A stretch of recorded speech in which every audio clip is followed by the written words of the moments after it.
Bannon is the Alicia Bannon is the director of the Judiciary Program at the Brennan Center for Justice at NYU School of Law. She is a constitutional lawyer and expert on the courts and access to justice in the legal system. Welcome, Alicia. We also have Penny White, who has served as a judge at every level of the court system in Tennessee. She is presently a Chancellor's Professor Emeritus from the University of Tennessee College of Law, where she taught for more than 2 decades. White is a member of the teaching faculty at Harvard Law School and a consultant and faculty member at the National Judicial College, where she has taught for more than 30 years. Welcome to them both. And Alicia, I believe we are going to start with you this evening. Thank you so much. It's really a thrill to be here. I have just so much respect for all of the work that the League does. So I was just really excited to have the opportunity to participate in today's webinar. I'm going to share my screen if you'll bear with me. So just one moment.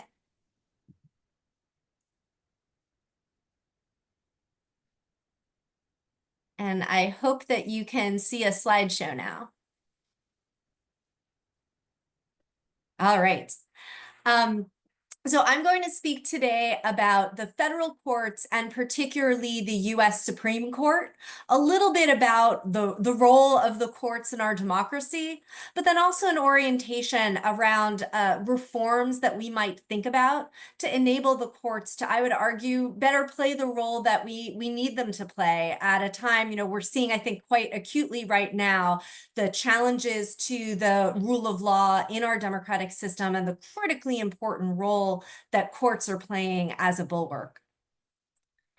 To start us off, just a little bit about me. As was said, my name is Alicia Bannon. I direct the Judiciary Program at the Brennan Center for Justice. For those who aren't familiar with us, the Brennan Center is a nonpartisan law and policy institute that seeks to improve our systems of democracy and justice. Last year, we launched as part of the Brennan Center, the Kohlberg Center on the Supreme Court, which is dedicated to research, public education, and policy advocacy, specifically around the U.S. Supreme Court and Supreme Court reform. So it's been a challenging time for the judicial branch over the past few months. I said at the beginning that courts play a critical role in our constitutional system. We live in a system of checks and balances, and courts are a necessary bulwark for the rule of law, for democratic values, for rights protection. And we have seen over the past several months both a flood of litigation, particularly coming out of actions by the new administration, challenging various illegal executive actions, where the courts have been critically important in joining and in blocking unconstitutional actions, but that has also made them a target. So we've seen calls to impeach judges simply on the basis of opinions that they've issued, something that prompted a very rare rebuke from Chief Justice Roberts, saying that's a completely inappropriate use of the impeachment power. We've seen targeting of judges by name that has led to a dramatic surge in security threats. People are having pizzas delivered to their homes with the message, "We know where you live." We have seen really troubling dynamics with respect to defiance of court orders by the administration. And we're seeing now the beginning of contempt proceedings in some courts as judges are essentially trying to use the tools at their disposal to encourage compliance with court orders. And then just last month, we saw another escalation in assaults on judicial independence when a state judge in Wisconsin was arrested allegedly for obstruction of justice in the connection with obstructing an immigration arrest, but done in a way where she was highly irregular. She was handcuffed. She had a perp walk. Her picture was put up on the on social media by the head of the FBI, all with a very clear message. And in fact, in the words of the Attorney General, a message of we are trying to send a message here. So clearly we are in a real moment where we're both seeing the critical importance of the courts in our judicial system, but then also seeing ways in which courts and judges are under threat, both in terms of their judicial independence, as well as in some of the security issues that we've been seeing. The fact is that this is also happening at a moment when public confidence in the courts is not high. And I really wish that of all the moments when you would want to have high confidence in the courts, I think this is the moment you would want it, right? Because when you're having judges needing to stand up for the rule of law, under tremendous pressure, when you're seeing threats of defiance of court orders and the like, it's really important for courts to be able to draw on to a deep well of public support. And unfortunately, that is not the world that we're in right now. And I think we have seen powerful organizing. I think we are seeing people speak out about the importance of the court. So I'm hopeful that we will have the public engagement that we need to defend this institution. But I think we also have to grapple with, and this is part of why I think it's so important in this moment to be talking about things like court reform, to grapple with some of the reasons why we currently don't see high levels of public confidence in our court, and to talk about reforms that can help bolster public confidence so that when we're talking about courts, we're talking about them in a way that people believe that these are institutions worth fighting for and worth standing up for. Now, in terms of why there's low public confidence in the courts, it's not an easy answer. And some of this has to do with broader trends around in our democracy writ large. Public confidence in institutions, all of our institutions, have really plummeted in recent years. We've also, I think another component is that the Supreme Court has issued a number of highly unpopular opinions. I would particularly highlight Dobbs, where the Supreme Court overturned Roe v. Wade and the constitutional right to an abortion, a very high salience, high profile issue. And the fact that the court was overturning precedent, I think can help contribute to perceptions that this is just politics, right? This isn't a court acting like a court. This is a court acting like a political institution. Another reason for well, that's a very intense slide there, the very red. Another reason why we've seen, I think, declining public confidence in the court has been that there have been a very serious set of ethics scandals over the past several years. So recent exposés by ProPublica revealed, for example, that over 20 years, Justice Thomas received a set of luxury vacations, gifts, etc., nearly all of which went undisclosed. Justice Alito also drew national headlines around decisions to allow flags to be flown outside his home that were associated with election denialism and January 6th. He also reportedly received luxury gifts and vacations. There have been other allegations around other justices, and I think it's a broader trend with respect to the court. But I also think it's important to highlight that I would say those two justices have been a notable outlier. That there have been these very serious, consistent sets of ethical concerns around these two justices on the Supreme Court. And that too, I think, has really contributed to declining public confidence in this crucial institution. And so I want to briefly, excuse me, briefly touch on some of the ways to reform the Supreme Court. And again, I'm happy to talk more about this and answer questions after we've finished all of our remarks, but I'll give the overview now. There have been lots of proposals for ways of reforming the Supreme Court. President Biden pulled together a commission that did a lengthy evaluation of a number of different Supreme Court reform proposals. I will lift up a few that at the Brennan Center we've found to be particularly compelling and important, and where we've been doing work through our new Kohlberg Center. I'll primarily speak today about the first two, term limits for Supreme Court justices and ethics reform. I'll also highlight, and I'm happy to talk in the Q&A, another place where I think there's real need for reform is around the shadow docket. So that's how the Supreme Court hears emergency motions. And increasingly, a lot of the action before the Supreme Court happens on that emergency docket, which is often very untransparent and doesn't have the same kinds of reasoned decisions that you see from when the court is hearing cases on the merits. So first off, I'll talk a little bit about Supreme Court term limits. And just so folks who may not be as familiar with how the federal courts operate, so federal judges, all federal judges, including justices on the Supreme Court, hold their offices for life. So you have life tenure. Judges are nominated by the president, confirmed by the Senate, and then can hold their offices until they choose to step down. And that's a real outlier, particularly at the Supreme Court level. There's only one state in the country, Rhode Island, that has life tenure for its state high court without any kind of age limit or other cutoff.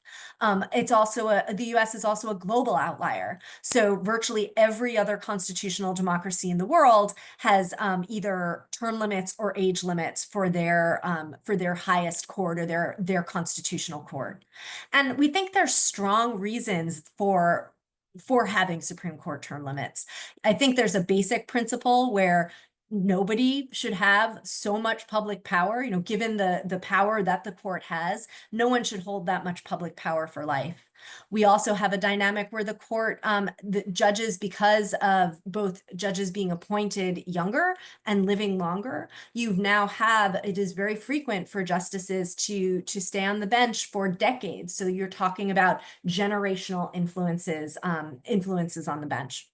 And so I'll talk a little bit here about how Supreme Court term limits work and why this kind of reform, I think, would help contribute to a court that would be better, more closely tied to democratic values and more able to adjust over time, be responsive to shifts in public values, while also respecting the critically important value of judicial independence. So essentially, most term limits proposals have a similar structure. So you typically call for 18-year terms for Supreme Court justices.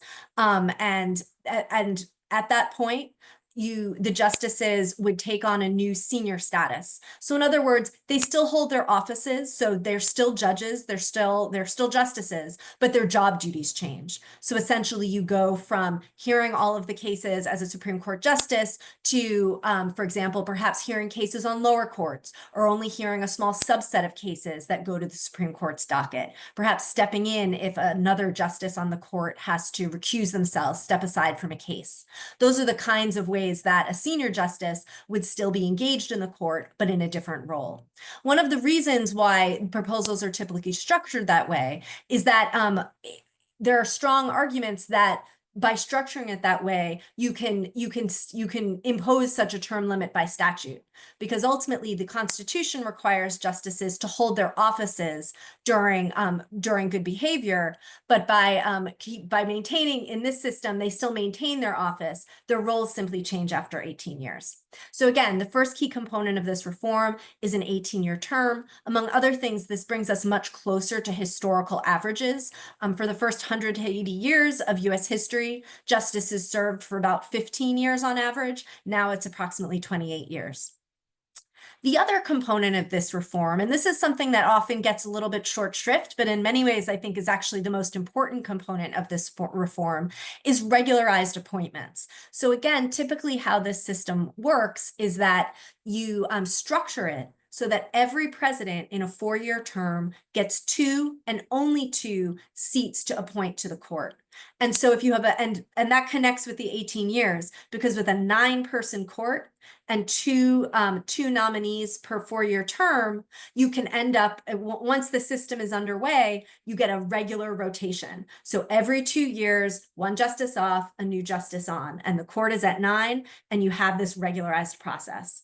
And one of the things that's really appealing about that is that it can really help turn down the temperature. When one of the things that we've seen in recent years, and this is part of the broader trends around kind of perceived politicization of the court, is that we've seen these just arms races around judicial nominations. And some of that has to do with the fact that every nomination, that you have strategic retirements where some presidents get huge imprints on the court, other presidents don't. Every nomination has these potential existential stakes. If you had a regularized process, you would have something where every president is having the same imprint on the court and can help turn down the temperature a little bit around the nominations process.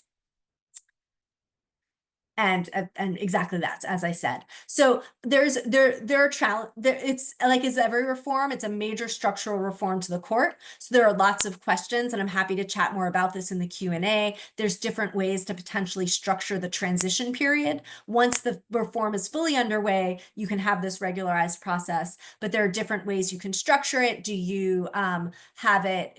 There's very slow versions where you essentially just let the current justices retire when they want to, and eventually you'll reach that. You can have processes that accelerate it, and there's advantages and disadvantages to both.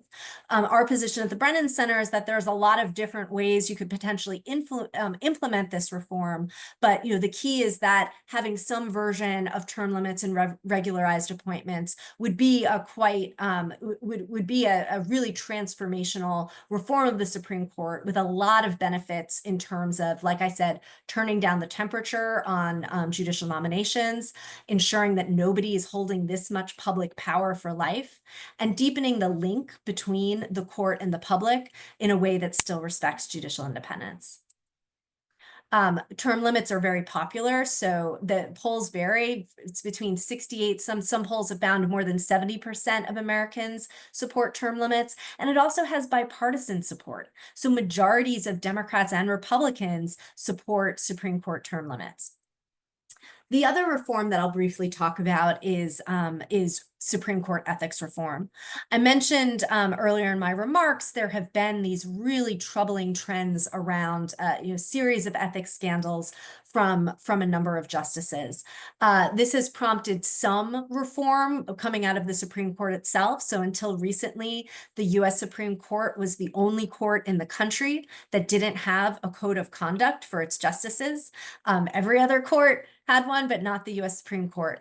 They've now introduced a code of conduct, but there's a catch. There's no enforcement mechanisms associated with that code of conduct. So if a justice is alleged to have violated the code in any way, there's nothing that can be done. There's no process for making complaints, investigating complaints, revealing findings, whether or not the code was actually violated, or having any sort of consequence for the justices. And there's also been reporting more recently that, in fact, the court talked about that. There was discussion among the justices about whether to institute some kind of enforcement mechanism, but some of the justices balked. So we're in a situation now where you have a code, but it's not much of a code if there's no way to enforce it. This is another place where I think there's a lot of important work to be done to bolster Supreme Court ethics. And again, at a moment when we need people to have confidence in this institution. And it's hard to have confidence in an institution when you've seen these cascading set of scandals without meaningful responses to address them and to bolster public confidence. A couple areas, and again, there's lots of different proposals and there's lots of details about exactly how to implement them. But a few aspects that I would highlight. One would be recusal reform. So recusal refers to the rules governing when judges have to step aside from cases based on conflicts of interest. As it is now, the justices aren't required to give any kind of explanation about why they are or not recusing in particular cases. You don't have a very clear process. You have no external review. The justices are judges in their own case. So you don't have even an advisory board of any kind offering guidance about whether or not a particular case warrants recusal. All of that, I think, is really ripe for reforms, which could come out of the court itself or which could come from Congress. And we also, another set of reforms would be looking at limits on gifts and political activities. I think this is a place in particular where it's so important to think about the reasons we have ethics rules in the first place. The reasons why we have ethics rules are so that you don't create the conflicts to begin with. And I think particularly with respect to the Supreme Court, where it's only 9 justices, you don't want them to have to be stepping aside from cases all the time because of potential conflicts. It's particularly important to have these safeguards on the front end so that we're not creating these conflicts to begin with. Similar idea with respect to prohibiting owning individual stocks. This is something where I think it is very hard to justify in the world we're in now why a Supreme Court justice couldn't just have some kind of pooled fund, why they need to be owning individual stocks. And then finally, I think there's a critical need for having a complaint process with respect to addressing violations for the code of conduct. And there's, again, lots of ways that this could be structured. I actually think the best way would be for the court to clean its own house and create a process within the judiciary. But again, I also think this is a place where Congress can step in and say, you know, we need to have a court that has these strong ethics standards. We need the public to be confident in the court as an institution. And so if the court won't do it itself, Congress should step in and set in place these safeguards. So I'm happy to talk more about these reforms or answer any questions about the reforms or about the Supreme Court, but I'll stop there and turn it over to Penny. Thank you again for the opportunity to be with you today. Thank you. And we'll focus a little bit more on Tennessee with Penny White.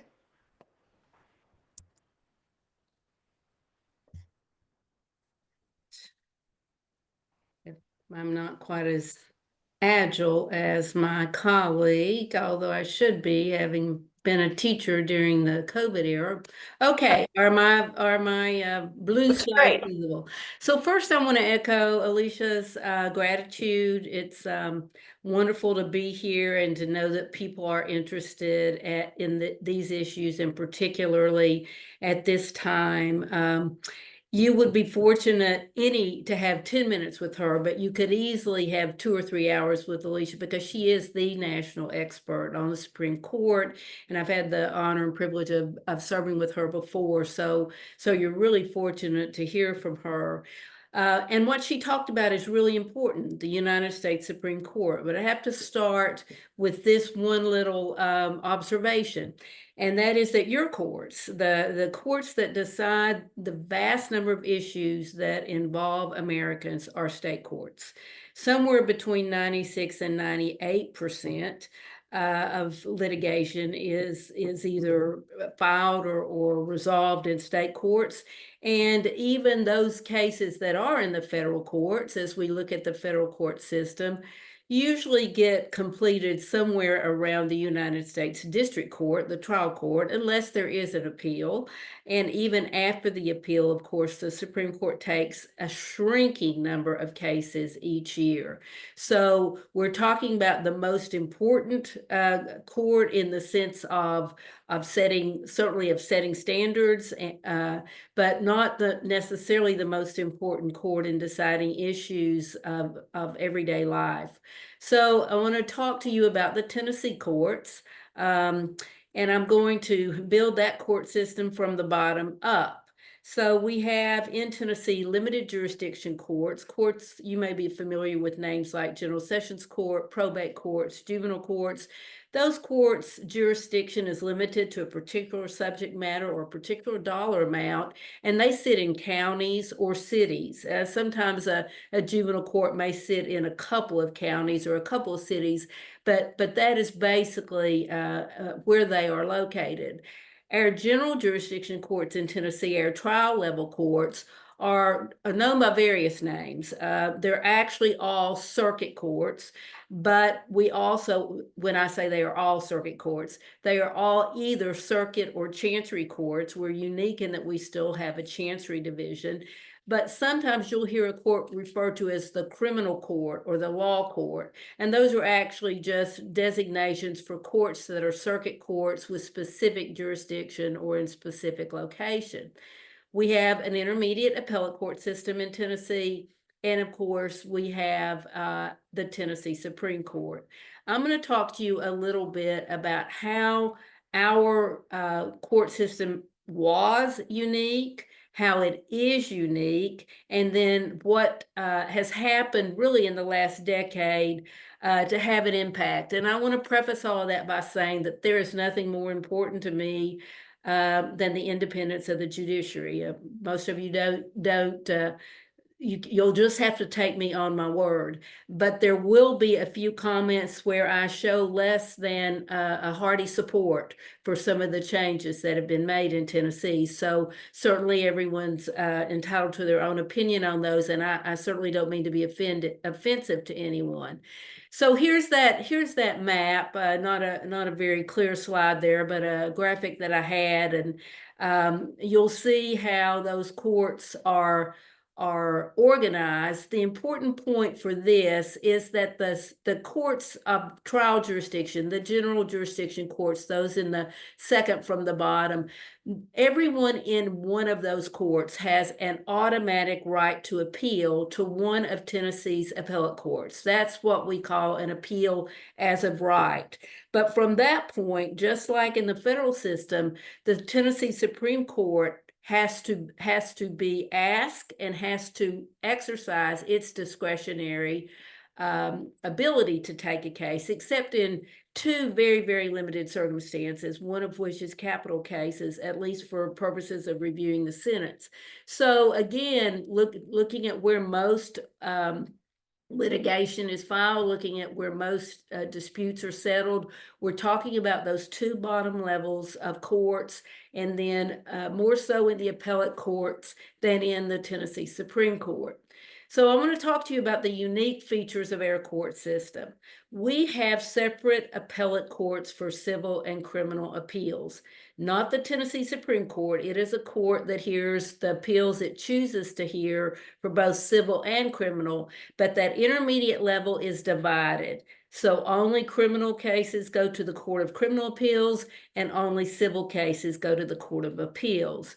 At last check, there were two other states in the union who had a similarly split system. Texas appears to have a split system, but it doesn't, because its Court of Criminal Appeals is generally the court of last resort for criminal matters, whereas our Supreme Court is the court of last resort for criminal matters that it chooses to hear. Our appellate courts sit in three grand divisions, as is such a prominent feature of Tennessee history, geography, and politics. We have the East, the Middle, and the West. And as I'm fond of telling my friends who think we have poor grammar, we don't call it Eastern and Western. We call it East Tennessee and West Tennessee, whether that's grammatically correct or not. So our courts, all of the judges on the appellate courts and all of the judges on the Supreme Court sit in three grand divisions. Let me describe that just a little more clearly. The appellate courts have 12 judges on each court, the Court of Civil Appeals and the Court of Criminal Appeals. The Supreme Court has 5 justices.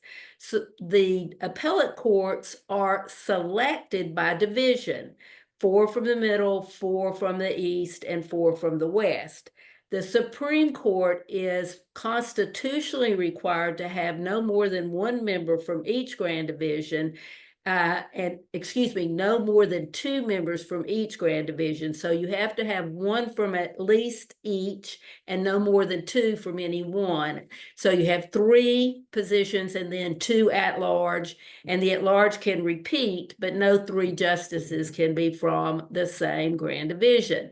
Now, for both the appellate courts and the Supreme Court, the elections or selections, as I'll talk about in just a moment, are statewide. That means, just to use myself as a personal example, from Johnson City, Tennessee, when I was up for retention in 1994 on the Supreme Court, my race was statewide, even though I lived, as I like to say, further from Memphis than I did from Canada as the crow flies. But in Tennessee, that's why your ballots are so long.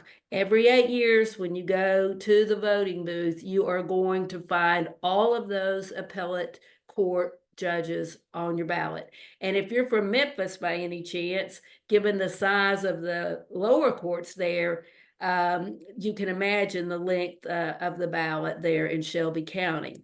All right, another unique aspect, our intermediate courts sit in panels of 3, even though there are 12, and even though there are 4 from each grand division. Our Supreme Court sits en banc, meaning that all 5 sit unless someone is recused.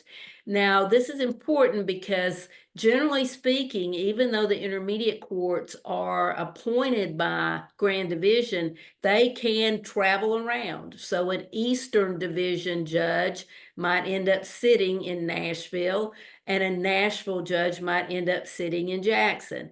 And I should make sure you know that those are the 3 grand divisions, even though I just mentioned Shelby County as an example of a long ballot. In Tennessee, the 3 Supreme Court buildings are in Knoxville, Nashville, and Jackson. And that's where your Supreme Court sits, unless they are conducting a scales program and sitting in a high school or someone else, which is a wonderful program that they do regularly. So the Supreme Court will always sit with 5 unless someone recuses. The intermediate court will always sit with 3. Another unique feature is that we're divided into 32, 33 rather judicial districts for state courts. So that, for example, when I was on the trial bench, I had 4 counties. I had 1,250 square miles of jurisdiction. That was only one district, the 1st Judicial District. In larger metropolitan areas like Davidson County, Shelby County, even Knox County and Hamilton County, the county is the same as the judicial district. But that's obviously not true all over, because we have 95 counties and many fewer than that, a third of that many districts.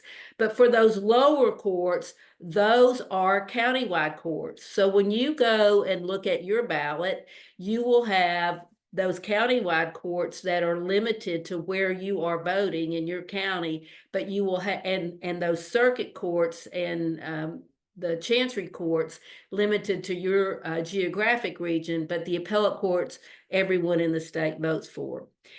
Our selection method varies based on the type of jurisdiction. So judges are chosen in different ways depending on what level of judge they are in Tennessee. Now, it's kind of unique because of the differences in the selection methods in Tennessee, but there are many states, that have different selection methods for their appellate courts or for their court of last resort, their Supreme Court, than they do for their lower courts. If you're really interested in seeing how it breaks down, I recommend the National Center for State Courts webpage, also, of course, the Brennan Center. But the NCSC has a wonderful map, an interactive map that you can click and see what different states do. 2 other unique aspects to our system. The Tennessee Supreme Court selects the state attorney general. The state attorney general is the person who defends the state, but also prosecutes everyone in the state of Tennessee. Most states elect their attorney general. Ours is appointed. And another unique aspect, the Tennessee Supreme Court selects its chief justice. So you will always vote for justices, but you'll never vote for you may vote for someone who is presently a chief justice, but you are not voting to retain them as chief justice. That position ordinarily rotates as the court sees fit. Now I want to just take, what do I have, about 5 minutes left to explain former unique systems of our, former unique features of our court system before I tell you what our present selection method is. So formerly, our intermediate appellate courts, that Court of Appeals and Court of Criminal Appeals, actually from their inception, those judges were merit selected. That meant in Tennessee that a commission nominated judges from those who applied after questioning and investigating and so forth, that the governor appointed, and that every 8 years they were retained or not retained, meaning the electorate voted either yes or no. For a short period of time, the Tennessee Supreme Court was on that same method. I was the first merit selected Tennessee Supreme Court justice, and I'm also the only appellate judge in the history of the state to not be retained. So you can see that merit selection system, depending on how you look at it, it either works well to insulate the judiciary and give them independence, or perhaps you look at it that there aren't that many judges being turned out of office. But we still have some, we formerly had the separate selection methods. Our intermediate courts and Supreme Court are now selected by the same method, but the lower courts are selected by different methods. And I'll explain all those briefly. We also had, as one of 8 states in the country, a judicial performance evaluation system. With Justice Bill Koch, I had the honor of chairing that committee, and we wrote a judicial performance evaluation system for judges that would enable voters to be given information about how the judges serve as judges.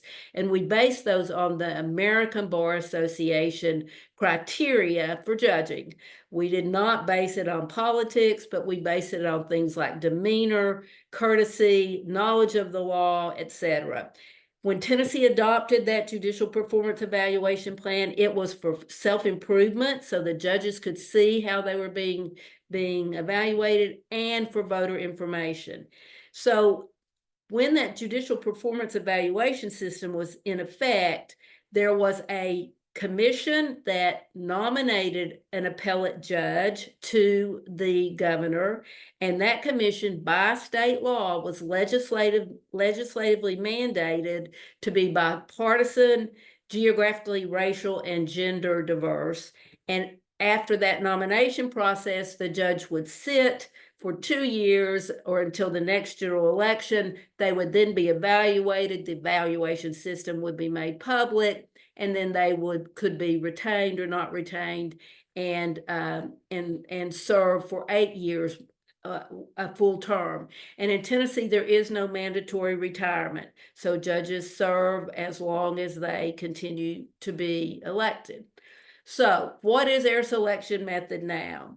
Selection methods are a function of not only looking at what court you're talking about, but whether you're talking about initial selection or interim vacancy selection, and also what you're talking about in terms of subsequent terms. So let's take the easiest first. In Tennessee, a term of office for all judges except city level probate and juvenile, which is part of a city system, is 8 years. So all of your courts of record serve 8-year terms.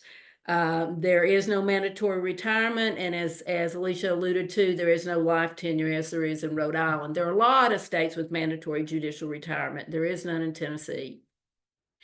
Let's go to the initial selection situation.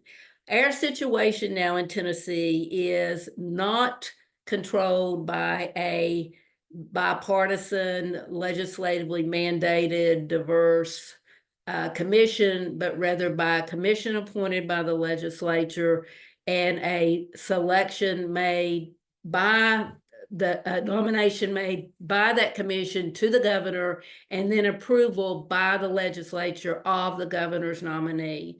So to say just a word about that, we have transferred from a pretty robust public embracing of the selection process to a completely branch controlled selection of our courts. Those are the processes for the Supreme and Appellate Court. Now, the governor retains the selection once the nominees are made for the lower courts. So that selection method is not present. So that ends my presentation, except for this slide that I forgot about, and I talked right through it. So this is our situation now, as you can see there on the slide. Got ahead of myself.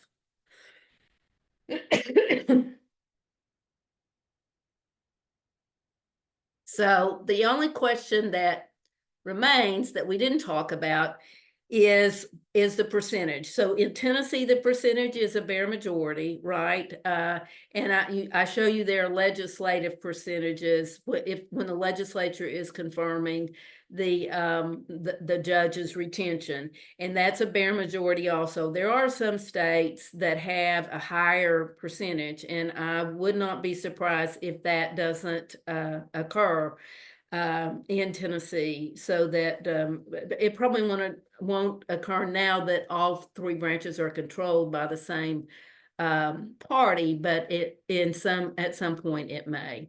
So I'll stop there. I think that's my time, and we will take any questions, of course. Fabulous to you both. Thank you. Sorry. So we're opening it up to questions of any sort, and you can either direct a question to an individual or just put it out there generally. And let me put in so I can see everybody. See if anyone has their hand raised. And often I think there's just so much great information. We're always a little bit taken aback with our learning. Let's see. We have a question here from Christina. What is the process to reform the Supreme Court? They surely won't reform themselves. And how are such laws as Citizens United and the presidential immunity law repealed? There's a lot of questions in there. I think that goes to you, Alicia. Sure, and those are great questions. With respect to reforming the Supreme Court, I think much of what we would need to see would have to be would require congressional action. I think there are some things that the court could do, and we have seen examples of that. So as I said in my remarks, for most of our history, the Supreme Court did not have a code of conduct, and they responded to public pressure and outcry that eventually they felt they needed to put in place a code of conduct. So I do think with respect to at least some of the ethics safeguards, it is possible that the court certainly has it in its power to, for example, put in place a process for complaints connected with the violations of the code of conduct, or put in place processes for considering recusal motions and the like. And Oh, we just lost Alicia. I think she'll be back. Too. I want to. Oh, there she is. We lost you there for a second. Oh, I'm sorry. Can you hear me now? Yes. So I was just saying, but there's also here, I'm going to go off camera because maybe it'll be easier to. I'll just go off camera to see if that works a little bit better. But there are many aspects of reform that would require congressional action. I think the appeal of, for example, the way that I was discussing options for structuring Supreme Court term limits are that there are ways that you can do that by statute and not needing to amend the Constitution, which is obviously a much more onerous process. But I think with all of these things, there is broad bipartisan support. So it's really a matter of building on that public support and putting pressure on our elected officials and the like, so that you get more momentum for Congress to act. With respect to Citizens United and presidential immunity, I think so those are rulings that the Supreme Court made interpreting the Constitution. And so the options are essentially for either constitutional amendments that could respond to those rulings, or the court could revisit those precedents. And that's part of why it's so important for people to pay attention to the courts and engage on questions like judicial nominations, because who sits on these courts, and that's state and federal courts, is critically important for how the law gets interpreted. Thank you. We have two more really great questions here. From Rebecca, has there been a challenge to Congress's authority to establish ethics or financial disclosure requirements that might be a challenge to ethics regulations imposed by SCT? Alicia, I think that's to you again. Sure. So there have been, so Justice Alito, for example, actually said in public comments, so not in a judicial ruling, but in just commentary, that Congress has no power over the Supreme Court ethics. It has no power. So certainly there are some justices that have indicated skepticism about Congress's authority to regulate the court.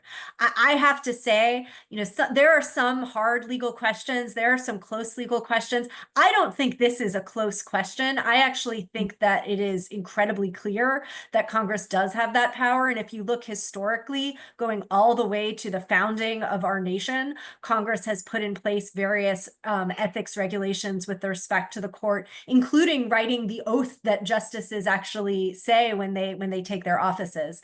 And so I think as with everything, I would expect that this kind of any sorts of ethics reforms would be challenged and there would be litigation. I think that there would be very strong legal arguments that they do pass muster. And again, I think this is a real example where the court is also going to be paying attention to public opinion. I think if there's a strong public view that that there needs to be ethics safeguards in place, it's going to be hard for the court to strike down measures that where there are such strong legal arguments that it's within Congress's power to regulate.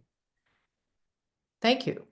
From Tony and Madeline Gar, how can the Supreme Court enforce a decision that the defendant refuses to correct? So it's a question of enforcement from the Supreme Court on their decisions. I'm happy to take that one, and Yes. oh, sorry. I said, yes, that's to you. Yes. Well, so the the judiciary has various tools at its disposal to enforce its orders. So, for example, the contempt power and various sanctions that they can impose. And so there are options if you have this at the Supreme Court level or also at lower court levels. If a defendant or a litigant has an order and they're not complying by it, you can go back to the court and the court can use those kinds of tools. Now, ultimately, the court doesn't have an army, right? It doesn't have the power of the purse. So ultimately, there are limits to what the court can do with respect to a stick. So I think a lot of what is a lot of undergirding the question of, well, what happens if people are not following court orders is to what extent are we going to see other institutions? Are we going to see Congress, the public, other, the legal establishment, others sort of step up for the rule of law and say, this is unacceptable, and use other levers of pressure to really push for that compliance. So I do think it's on the courts, but it's actually also on all of us to stand up for the rule of law and to push back if you see defiance of orders. Alicia, Joan would like to know your reaction to Senator Whitehouse's lobbying. And I don't know the specifics on this myself, so perhaps, do you need clarification? The reason I asked this is on his Instagram, Senator Whitehouse is constantly talking about reigning in the Supreme Court. I don't know if you're familiar with him at all, but I'm interested in your thoughts about that. Well, I think Senator Whitehouse has been a really important leader on these issues. So he sits on the Senate Judiciary Committee, so he has a real platform to talk about the Supreme Court and Supreme Court reform. And he's actually been one of the lead supporters of a bill in Congress to introduce Supreme Court term limits. He's also been the lead supporter of various bills focused on ethics reform. And so I think he's been a real leader and a really important voice on these issues. Thank you. One more for you, Alicia. Does the Supreme Court have the right to proactively impact a presidential power grab to become a monarchy versus waiting for court cases to come to them? So this is about, could they do anything proactive, or they just wait for the case to come to them? That's such an interesting question. Well, I mean, the way courts are structured is that they can't reach out and just issue guidance without a case in front of them. Justices certainly speak on issues of public importance in their individual capacities. I saw a headline just before this webinar that Chief Justice Roberts actually was giving a talk today where he was talking about the role of the courts in our democracy and really the importance of judicial independence and the importance of the courts in checking both Congress and the executive branch. And so they can speak about those issues proactively. But in terms of any power to intervene, the way our system is structured is that the federal courts, at least, they're not allowed to issue advisory opinions. So they're not allowed to just say, this is what the law is, or this is what the law means, or that person over there is breaking the law. The way our system works is that there has to actually be a case or controversy that's brought to them, and they have to resolve that on the facts in front of them. And it's actually part of how our system of checks and balances is structured, that we don't, that it's a way of limiting the court's power, constraining its power, to say that it's not just a roving declarer of what the law is. It actually has to be limited to the cases that are brought before it. But once those cases are before it, then it can expand on the law and can strike down unconstitutional conduct. Thank you. Judge White, we have a question for you. When a judicial position is elected rather than appointed, what criteria should a responsible voter use to choose a candidate? Well, thank you very much for that question. I started to type in when the first question mentioned Citizens United and when we lost Alicia for a moment, but this will give me a moment just to give my my advice. My first advice is to not necessarily pay attention to what you read on social media, the internet, or even in the newspaper or on television advertisements about the candidate. That's why a performance evaluation system was so valuable, because it gave you information about education, rulings, and that sort of thing. You don't have that now. So what I would say is to search for opportunities that your league or your local bar association or other organizations provide to hear candidates talk. To always be skeptical of campaign advertising that seems to insinuate a position. Although the Supreme Court has told judges that as long as we're going to elect them, they have the right under the First Amendment to state their views on political and legal issues. They don't have to. And when I get every opportunity I get, I encourage judges not to state their view if in fact their stating of the view is for purposes of insinuating that they'll rule consistent with their view. Judges don't rule consistent with personal views. They rule consistent with the rule of law, or at least they should. So if you find, if you have a candidate who's claiming to support this or that, just be mindful of that and be mindful of why they are using that technique. Also, go beneath the names of people, particularly organizations who support candidates. There are a number of organizations like Citizens for Fair Courts, which really are not Citizens for Fair Courts. They're not nonprofits. They're political action groups set up, given a benign name, in order to affect the goal that they have for the judiciary. And just to give you a sense of how much a problem finances and campaign contributions are, Wisconsin just elected a Supreme Court justice, and the campaign cost $100 million. That's twice the highest level ever. These are two candidates in Wisconsin. $100 million. You may wonder what those justices make a year. I can tell you it's very, very, very, very south of that. But look at who's giving the money. Look at what the candidates are saying. Look for opportunities to hear from the candidates themselves. And Wikipedia and Judgepedia, you can look up every judge who's ever served background on Judgepedia, and it will tell you where they went to law school, what organizations they've been involved in, and so forth. And that's more valuable often, at least in my opinion, than an issue campaign that's paid for very often, like in Wisconsin, by out-of-state people. As we know, even our our national figure Elon Musk invested and paid voters or offered voters money to promise that they would vote a particular way.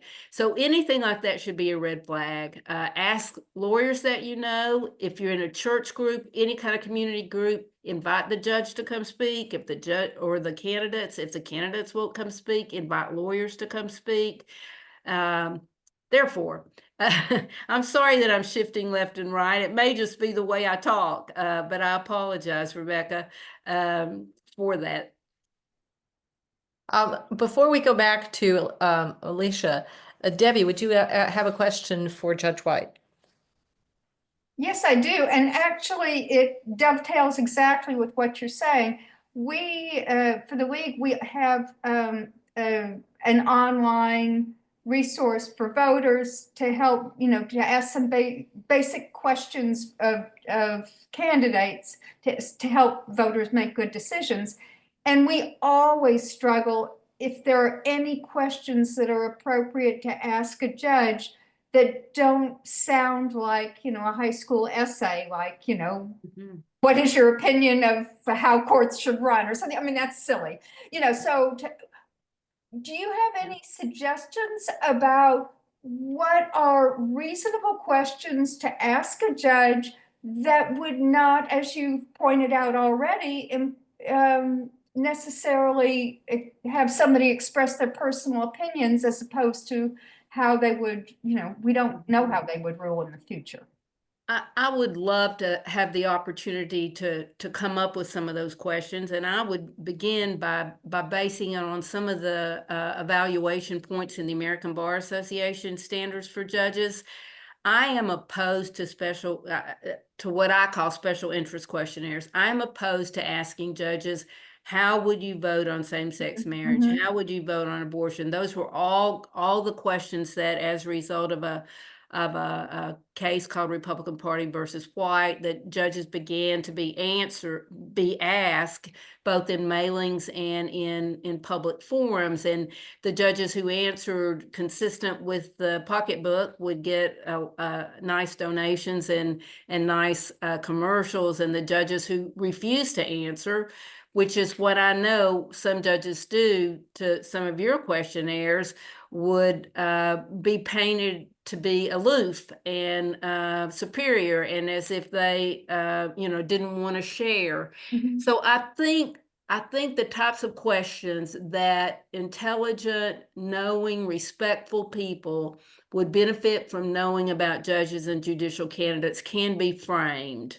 I just think it takes a mind shift. We have to figure out, what are we looking for? Are we looking for someone who has the capability to read and understand and apply the law, and who'll do that without fear, without favor, without being intimidated? And what are the types of questions that we ask to find that out? I think it can be done. I can't give it to you off the top of my head, but I think it can be done. Okay, thank you. I'm gonna follow up with that and welcome your contribution. I think that's Sure. fantastic. You know me, I'm no longer full-time employed, so I say yes to almost anything. Alicia, we have thank you, Judge White. Alicia, we have another question for you from Candace. How can we best communicate our opinions to the Supreme Court on needed reforms if our elected representatives in Tennessee refuse to engage?